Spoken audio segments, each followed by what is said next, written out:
Okay, so this video is how to hook up a Kenwood DDX470 or 370 to an iPod or iPhone with the video cable the correct way.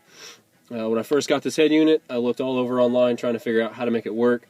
A lot of people said their cords didn't work, people said their head units didn't work, there was the wrong iPhone, all kinds of crazy stuff like that. So trying to figure out how to do it, and it took me quite a while to get everything hooked up correctly, but the first thing you want to do is to make sure that you have the correct cable from Kenwood.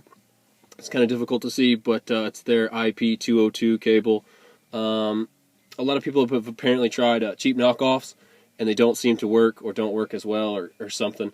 The other thing you want to do is to make sure that your cable is hooked up correctly. That means plugging the USB from the cable into the USB on the back of the head unit. That also means taking the headphone jack portion of the cable and plugging it into the back of the head unit. You'll notice there's no headphone cord plugged in here. The headphone jack does not go in the phone. It goes into the back of the head unit. If you do not have that cable hooked into the back of the head unit, it will not work.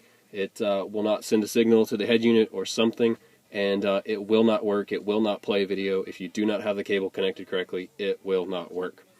So the next thing that you want to do is to make sure that your inputs are actually set correctly on the head unit. So what we'll do is we'll go to Menu and then go to Setup.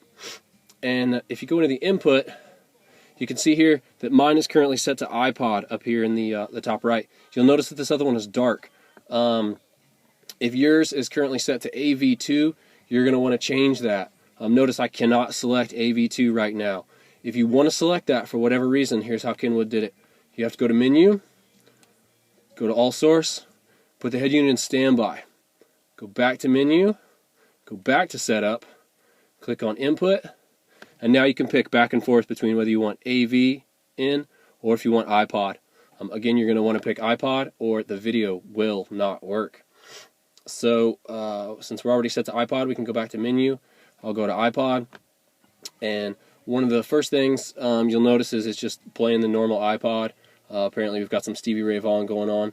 If I open up Motion X GPS on the phone, you can see here on the phone that it's got a map going on right now, but you can see that the map is not playing on the head unit. Well, easy enough. All you have to do is hit the app button right here. There you go. Now the app is displaying into the head unit, and you can still control your music just like you normally would, you know, forward, backward, whatever. And again, if you push the app button, it will kick you right back out of there, and again, you will not see your video. So if you're trying to get a GPS system set up through a Kenwood DDX470 or whatever, Motion X on iPhones works fine, but you do have to have your cable set up correctly. You do have to have the input set up correctly, and if there's any number of 10 or 12 things that you do wrong, then you will not get the video to play. Like I said, a lot of people have had a lot of problems. They've said that their cables don't work. They've said that they've got the wrong phones, that the head units don't work. Most likely it's user error. Hopefully this helps out the dozens, if not hundreds of people who I've seen online who cannot figure out how to get this particular head unit to work with their video and an iPhone. Again, push the app button, and there we go. We're all set up for navigation with DDX and an iPhone.